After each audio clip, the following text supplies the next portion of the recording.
Okay, so I want you to try and construct this really specific auditory scenario in your mind for a second. Right, let's hear it. So imagine you've set aside some time to listen to this like highly anticipated new record.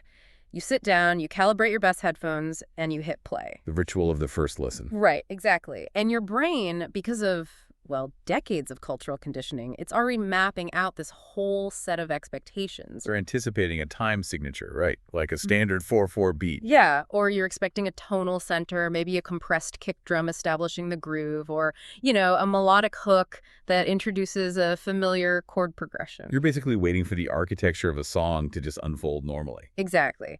But instead, what actually hits your eardrums is this cluster of just atonal saxophone squawks, right? Yeah. And a rhythmic pattern that feels like it's violently dragging in like 5/4 time. Oh, wow. And then just a sudden, entirely unreverbed burst of hysterical human laughter. That is jarring. It is. The instrumentation seems to be actively deteriorating as you listen.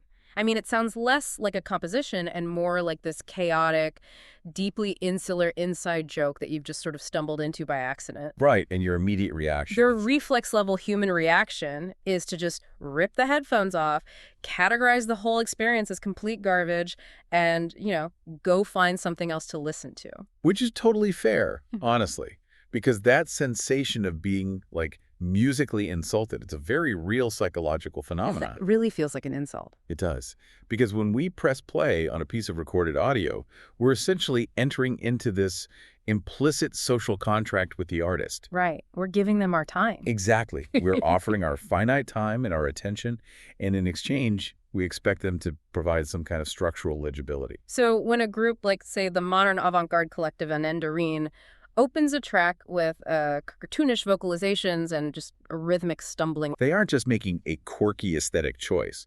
They are actively tearing up that social contract in the first 10 seconds. Yeah. And it feels hostile because it's denying you the cognitive resolution you were implicitly promised when you hit play. Okay, let's unpack this, because this is where the behavioral reality completely contradicts that initial impulse. You feel that flash of indignation, right? You register the violation of the contract, yet you don't actually take the headphones off. Most people don't, surprisingly. Right. You might grimace, you might lean back a bit, but a massive percentage of listeners actually keep the track playing.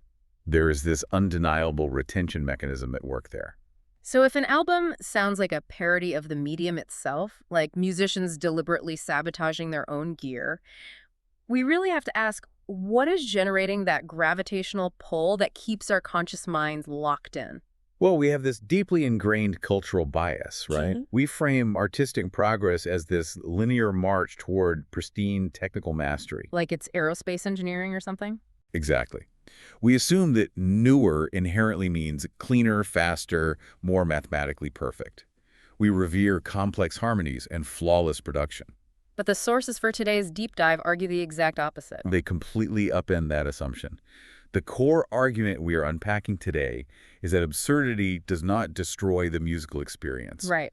It's actually a highly calculated, engineered element that's designed to exploit specific vulnerabilities in your neurobiology. Okay, I have to push back on the word enhances in this context, though. Yeah. Because it's really difficult to accept that shouting random tempo collapses and, like, farm animal noises laid over a disjointed beat are acting as enhancements. It sounds like deliberate obfuscation. Totally. If we're arguing that absurdity creates objectively better or at least more enduring music, we have to kind of bypass the aesthetic layer entirely. Right. Way to look under the hood. Exactly. We need to look at the cognitive processing machinery. What is actually happening in the temporal lobe when we encounter this level of structural defiance? So, to understand the neurological utility of absurdity, we first have to strip away our romanticized notions of how the human brain actually functions. Which is hard for people to do. It is. Because we like to think of the brain as this passive receiver of reality, just soaking in data like a sponge. But that's not how it works. Not at all. Neuroscientists operate on a model of predictive processing, or Bayesian inference. Fundamentally, your brain is a statistical engine. Right. Its primary occupation every single microsecond of your life is aggressively guessing the immediate future. And it does this out of sheer metabolic necessity, which is fascinating, because the physical constraints of the brain are staggering when you really look at the raw numbers. Oh, absolutely. We're talking about an organ that accounts for roughly, what, 2% of our total body mass? Just about 2%, yeah. But it monopolizes upwards of 20% of our daily caloric energy. It is a massive metabolic liability. So from a purely evolutionary standpoint, the human organism just cannot afford to process every single photon and sound wave of reality from scratch. No, it would drain our energy reserves in minutes. We'd just collapse. So therefore, the brain relies on generating these priors, these internal simulations of what is most likely to happen next based on historical data. It's constantly laying down tracks in front of the moving train of your consciousness. I love that analogy. And you can see this when you listen to a standard, Billboard charting pop song.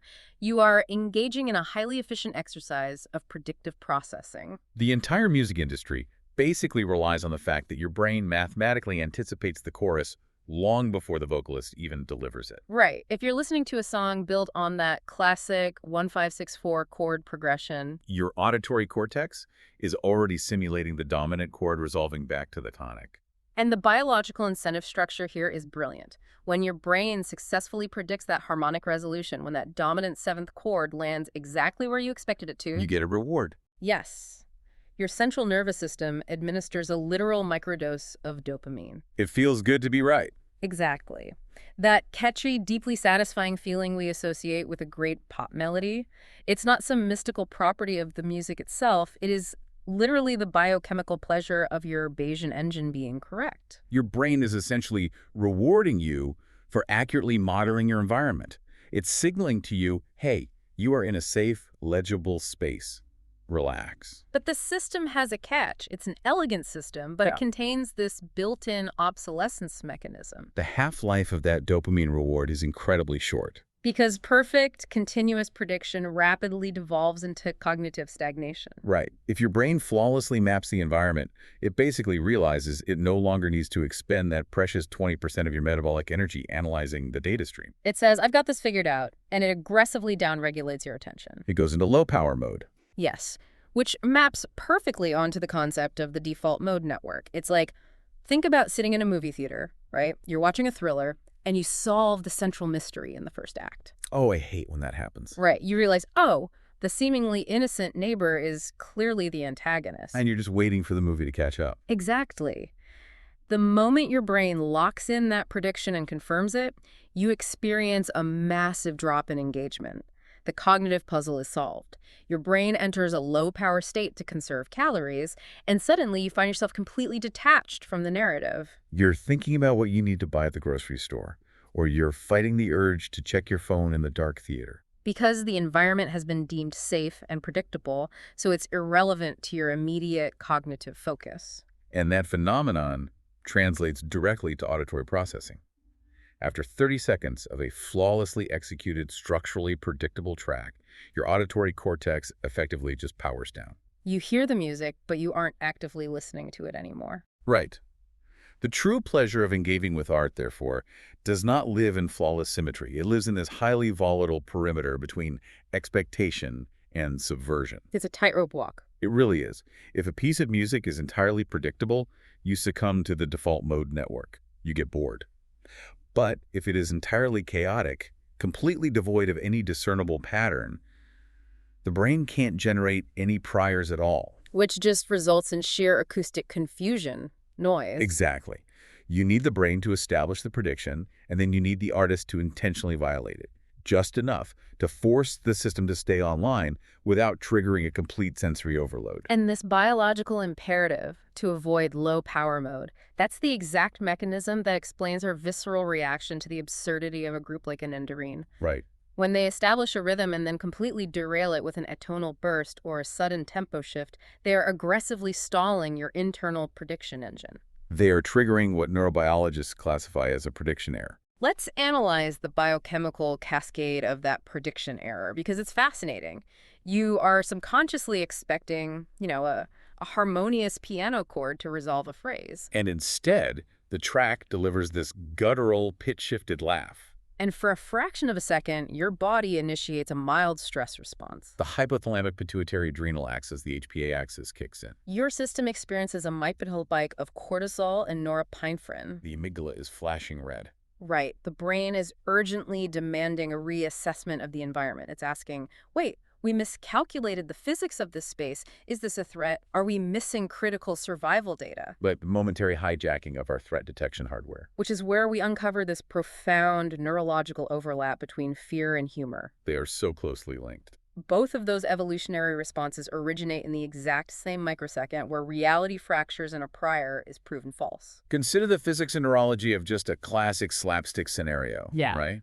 Like watching someone slip on a banana peel on the sidewalk. Okay, yeah. As you walk behind them, your visual cortex has established this safe, predictable model of a human walking upright with standard bipedal locomotion. Everything is normal. But the moment their foot hits the peel and their center of gravity violently shifts, your prediction of reality shatters. And your hardwired response is immediate fear. Yes. The amygdala flags a sudden, violent anomaly in the environment. It assumes a localized threat, maybe a structural failure of the ground or some unseen obstacle. So your nervous system is instantly flooded with that cortisol spike, your muscles tense, your pupils dilate. But a millisecond later, the person hits the pavement, sits up, rubs their shoulder, and looks around in embarrassment. And your prefrontal cortex rapidly processes this new visual data and updates the threat assessment. The danger is nullified. The person is basically unhurt. The environment is safe. Yeah, and here's where it gets really interesting. Your bloodstream is still saturated with the biochemical energy of that cortisol and adrenaline spike. It has to go somewhere. Right. That kinetic energy requires a physiological exhaust valve. It instantly converts into laughter. Laughter, in this evolutionary context, is essentially a false alarm signal. It is the physical release of a resolved prediction error. Exactly. I mean, early hominids used vocal panting, which was the precursor to human laughter, to signal to the tribe that a perceived threat in the brush was just the wind, not a predator. And we see the exact inverse of this mechanism operating in the horror genre. Right, a good horror film expertly manipulates those same Bayesian prediction errors. You're watching a scene, the ambient audio drops, you anticipate a jump scare from the closet. But the monster crashes through the window behind the protagonist. Right. The prediction error triggers the cortisol spike. But because the threat assessment is validated rather than nullified, there's no release valve. You don't laugh. You scream or you experience this prolonged sense of dread. So avant-garde, absurd music operates in this highly ambiguous twilight zone between those two poles of horror and comedy. It sits right on the fence. When an artist injects a cartoonish voice into the middle of a tense polyrhythmic track, the listener experiences that reality fracture. You aren't genuinely afraid for your physical safety, so the horror response doesn't fully lock in. But the sonic landscape is way too tense and structurally bizarre to trigger standard joke setup laughter. So your brain is caught in a state of suspended cognitive categorization. You're trapped in a hyper-alert state, frantically trying to resolve the puzzle.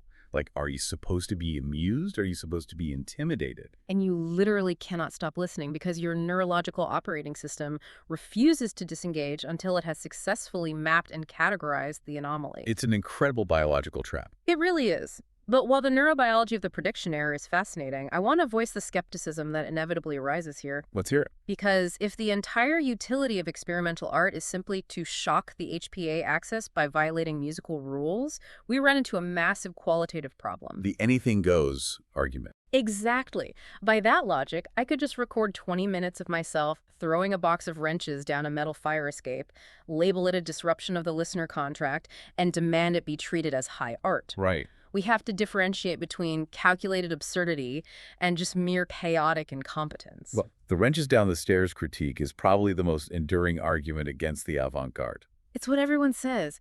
My kid could do that. Exactly. We instinctively assume that because a piece of music lacks traditional harmony or a discernible 4/4 meter, it must be the product of random noise masking a deficit of technical skill. We view unfamiliarity as proof of randomness. But analyzing the structural mechanics of a group like an Enderine reveals a massive amount of disciplined architecture underneath the surface chaos. It's not just noise. No. Executing genuine absurdity that captivates a listener rather than simply irritating them into turning it off, requires an almost punitive level of mastery. We can draw a direct parallel here to the mechanics of stand-up comedy, I think. Any working comic will confirm that executing a brilliant piece of absurd comedy requires far more technical precision than delivering a straightforward, dramatic monologue. Because both music and comedy share the exact same foundational architecture. The mathematics of timing. Timing is the invisible scaffold. Mm. A comedian lives and dies by their rhythmic control. The difference between a punchline that detonates in a room and a punchline that results in a deeply uncomfortable silence is often a matter of milliseconds. It is the microscopic manipulation of tension. If you rush the beat, you rob the brain of the necessary build-up to the prediction error. And if you wait a fraction of a second too long, the tension dissipates, the brain's low-power mode kicks back in, and the punchline just lands totally flat. So in experimental music, the line demarcating unlistenable garbage from a mind-bending, infectious groove is entirely dependent on that same microscopic rhythmic control. When you force yourself past that initial defensive spike of confusion while listening to Anne and Doreen, you actually begin to detect the underlying framework. You start to hear the math. Yes. Yeah. The sudden stops, the bizarre vocal interjections, the shifts from 5/4 to 7/8 time, they are not random accidents. They are executed with devastating rhythmic precision. Think about the physics of a professional acrobat performing a comedic routine on a tightrope. Okay. To the audience seated in the tent, the acrobat appears to suddenly lose their balance. They're flailing their arms in sheer panicked chaos, seemingly inches away from plummeting to the ground. And the audience gasps, right. Their HPA axis spikes. But the illusion of chaos is only effective because of the acrobat's immense physical discipline. Because stumbling convincingly on a wire actually requires significantly more core strength, proprioception, and muscular control than simply walking across it in a straight line. Exactly.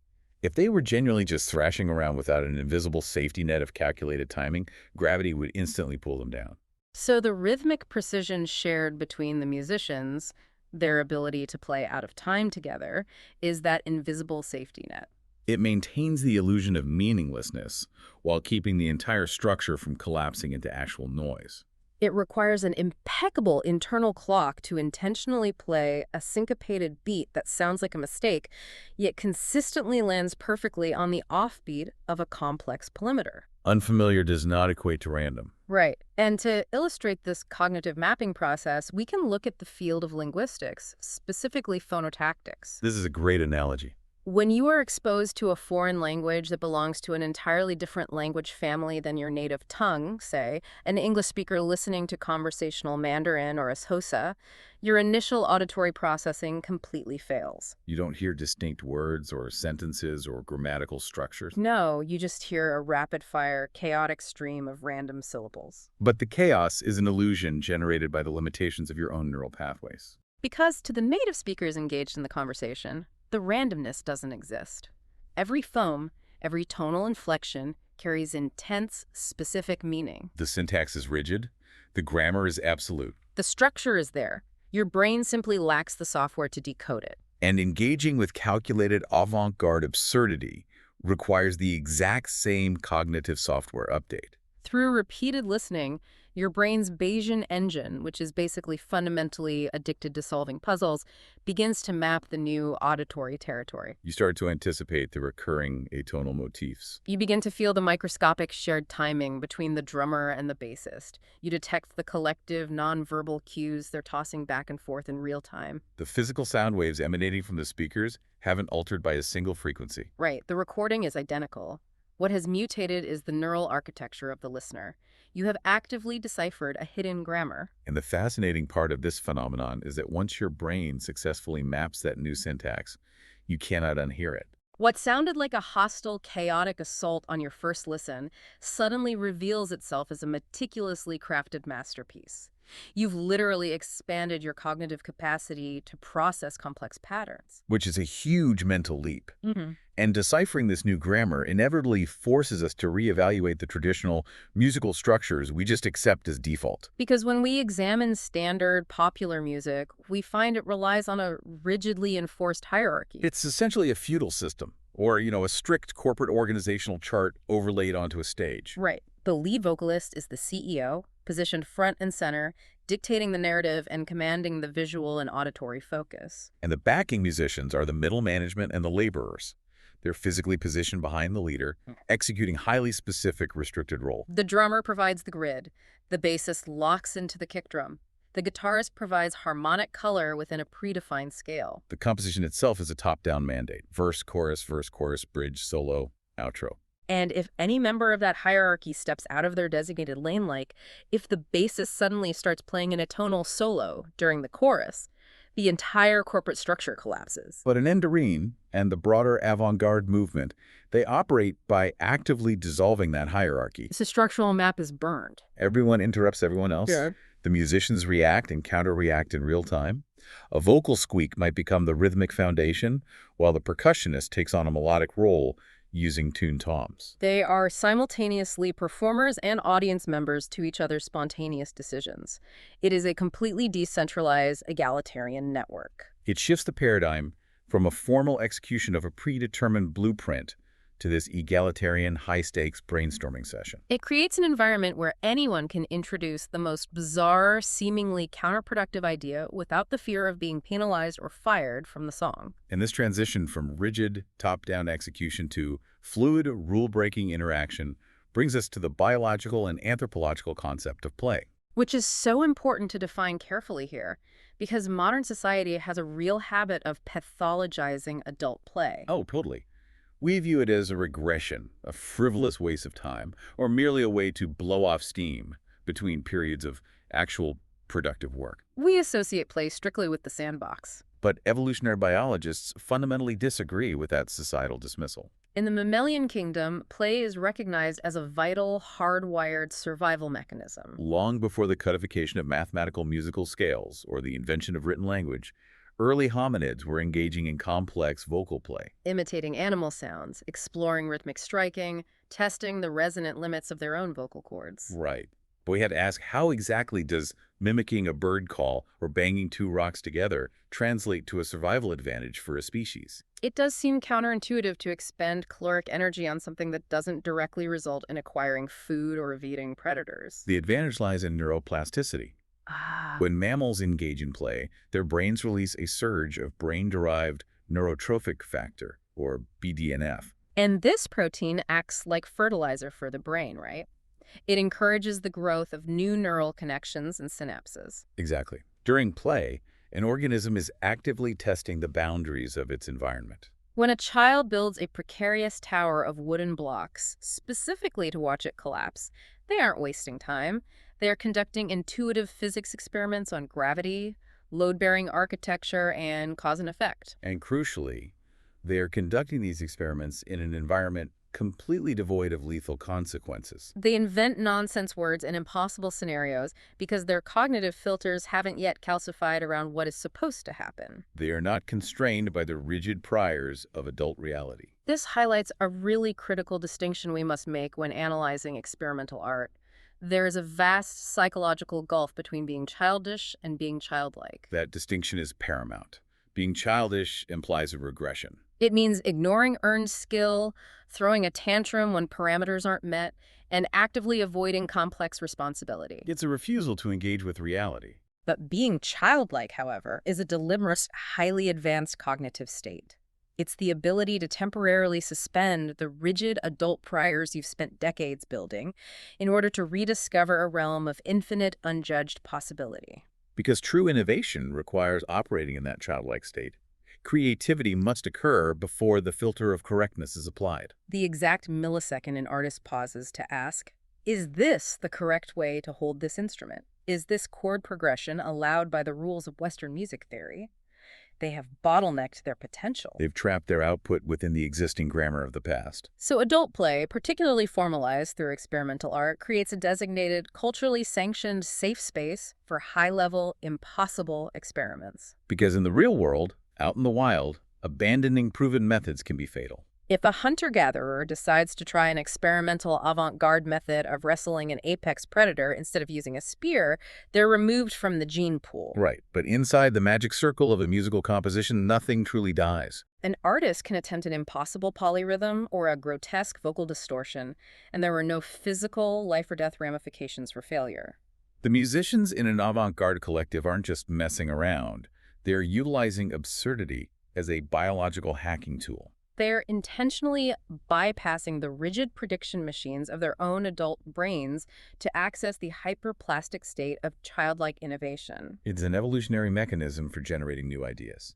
And if this instinct to play this drive to utilize absurdity as a biological tool for mutating established rules, if it's truly hardwired into our neurobiology, we should be able to map its footprint across cultural history. It cannot be an isolated phenomenon restricted to a few obscure modern noise bands. Exactly. The historical footprint is not only present, it is the primary engine of cultural paradigm shifts. If we analyze the timeline of art and music, a clear pattern emerges. Whenever a culture's dominant aesthetic becomes too rigid, overly academic, predictable, or obsessed with technical perfection. An absurd mutation spontaneously generates to break the stagnant system. Let's ground this in a massive historical precedent. Consider the cultural climate of Europe immediately following the devastation of World War I. Right, which gave rise to the Dadaist movement. You have an entire generation of young artists, philosophers, and writers who are surveying the unimaginable carnage of the Somme, the introduction of mustard gas, and the mechanized slaughter of millions. They realized that the Enlightenment ideals of logic, rationality, and order, the very philosophical systems that Europe prided itself on, had been used to engineer the most efficient, logical killing machines in human history. The artists concluded that if rationality led directly to the trenches, then the concept of logic itself was lethally toxic. They could no longer trust the grammar of their own society, so they aggressively rejected it. You had figures like Hugo Ball taking the stage at the Cabaret Voltaire in Zurich in 1916. He didn't write scathing, eloquent political essays protesting the war. No, he stood on stage in a bizarre geometric cardboard costume and performed sound poetry. He chanted rhythmic, guttural nonsense words, Karawan, and strings of fabricated syllables. And it is crucial to understand that Ball was not an unskilled amateur who couldn't write a traditional sonnet. He was a highly educated intellectual. The sound poetry was a calculated, militarized use of absurdity. He was using linguistic nonsense to actively dismantle the language and logic of a society that had completely betrayed his generation. Absurdity was the only appropriate response to a world that had gone mad. They were hitting the hard reset button on the operating system of art. And we see the exact same biological mechanism of mutation play out in the musical landscape of the 1970s with the genesis of punk rock. To understand the necessity of punk, you have to look at the bloated, stagnant state of mainstream rock music at the time. Progressive rock had achieved total dominance. You had bands recording in million-dollar studios, utilizing massive string sections, playing 20-minute synthesizer solos, and composing concept albums in complex time signatures like 11/8. The prediction machine of rock music had become obsessed with virtuosity. It had morphed into an exclusive, almost aristocratic guild. The implicit cultural message was clear. If you did not possess the classical training of a conservatory maestro, and if you couldn't afford 20 roadies to carry your mood synthesizers, you were not authorized to participate in rock and roll. The genre had become technically pristine, but culturally stagnant. Punk was the sudden, absurd mutation that shattered that hierarchy. It emerged from the socioeconomic decay of working-class London and New York. Bands like the Ramones and the Sex Pistols stepped onto stages and violently stripped the music down to its absolute bare skeleton. 3 chords, played as aggressively, as fast, and as loudly as physically possible. They intentionally detuned their guitars. They sneered at the very concept of technical perfection. And we must remember how the cultural establishment reacted to that mutation. They did not immediately recognize it as a stroke of genius. They reacted with the exact same HPA axis spike we discussed earlier. The establishment critics and major record labels were terrified. They called it unlistenable noise. They deemed it a moral panic, a garbage fire of incompetence. But that incompetent noise was a highly effective evolutionary tool. It completely shattered the intimidation factor of progressive rock. It democratized the means of musical production, sending the message that anyone with a cheap guitar and something to say could form a band. Now, tying this back to evolutionary biology. In nature, the vast majority of genetic mutations are not advantageous. They fail, and the organism dies out. The same applies to cultural mutations. Thousands of abrasive, chaotic punk and noise bands from the 1970s faded into total obscurity because their chaos lacked that invisible architecture of timing and genuine expression we analyzed earlier. However, the mutations that do survive the selection process, whether it's the raw aggression of punk rock or the chaotic early days of hip-hop where pioneers were just physically manipulating vinyl on turntables to extend a breakbeat, they rewrite the DNA of the entire musical species. History is always written by the surviving mutations. We look back now, we put punk bands in museums and the Rock and Roll Hall of Fame. We teach classes on their cultural impact. We retroactively crown them as brilliant visionaries. But we conveniently erase the reality of their genesis. We forget the banana peel moment. We forget that the initial public reaction to every major paradigm shift in history was laughter, confusion, and genuine visceral fear.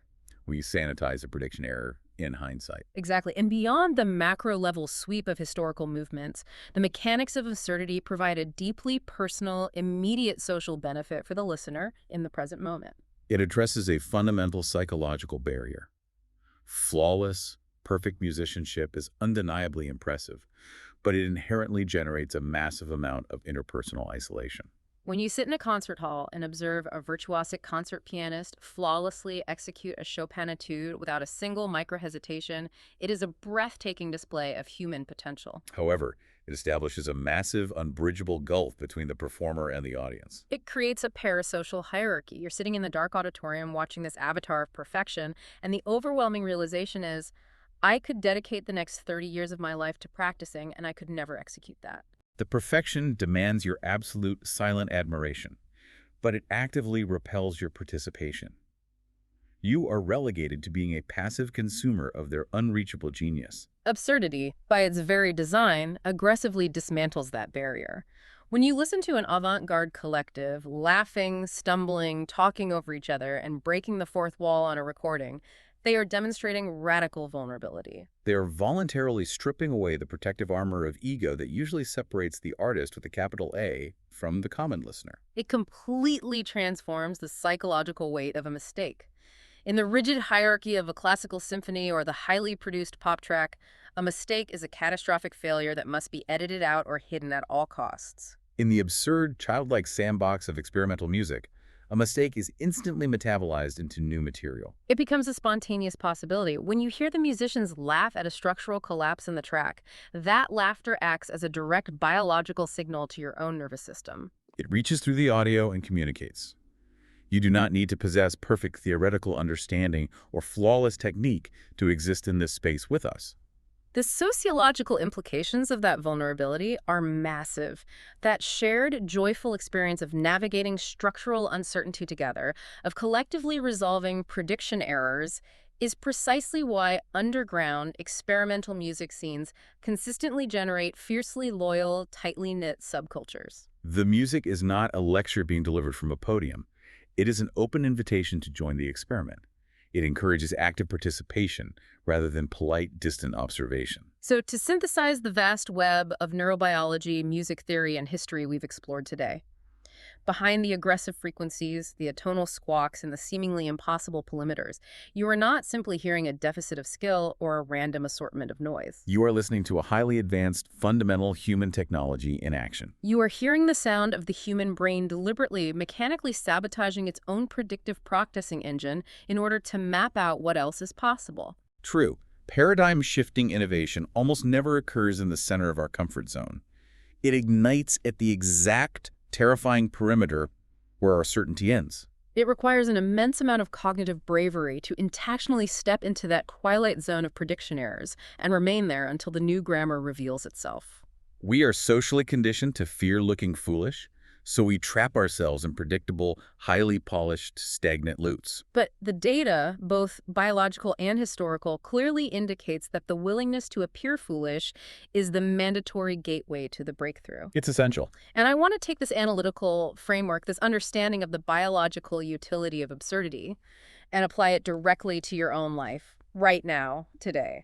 Where are you demanding flawless, perfect prediction when you should actually be injecting a calculated dose of absurdity? Think about that stagnant logistical problem at work that you've been hammering at for weeks, using the same logical tools, yielding no results. Or think about a daily routine that has become so optimized and rigid that it has forced your brain into a perpetual low-power mode. Consider what would happen if you introduced a bizarre, completely counterintuitive variable into that space.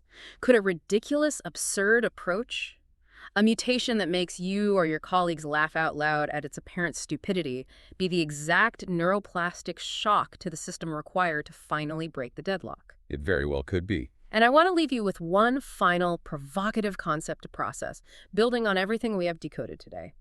We have established, scientifically, that the human brain utilizes absurdity to shatter its own stagnant priors and map new, complex grammars in the realm of art. But take that a step further and map that mechanism onto the timeline of your own existence. What if the moments in your life that feel the most chaotic, the most unscripted, and the most laughably absurd are not actually random, hostile interruptions to your life's meticulously planned melody? What if those jarring, terrifying moments where your personal priors collapse are simply your brain's absolute best biological opportunity to rewrite its own stagnant programming? We spend so much energy trying to avoid the banana peel moments, trying to prevent the HPA axis spikes of uncertainty. But the absurdity is not the obstacle blocking your path forward. It is the raw neuroplastic material required to construct the next iteration of yourself. Are you brave enough to sit inside the chaos, to listen to the noise of your own life collapsing, until you decipher the hidden grammar of what comes next? The next time you encounter an experience, whether it's a piece of avant-garde music, a bizarre conversation, or a sudden detour in your own plans that sounds like pure shouting chaos, resist the biological urge to rip the headphones off. Force your prediction machine to stay online. Stick around for a minute. Let the initial spike of fear metabolize into laughter, because if you listen closely enough, you might just be hearing the future. Thanks for joining us, and we will see you in the next deep dive.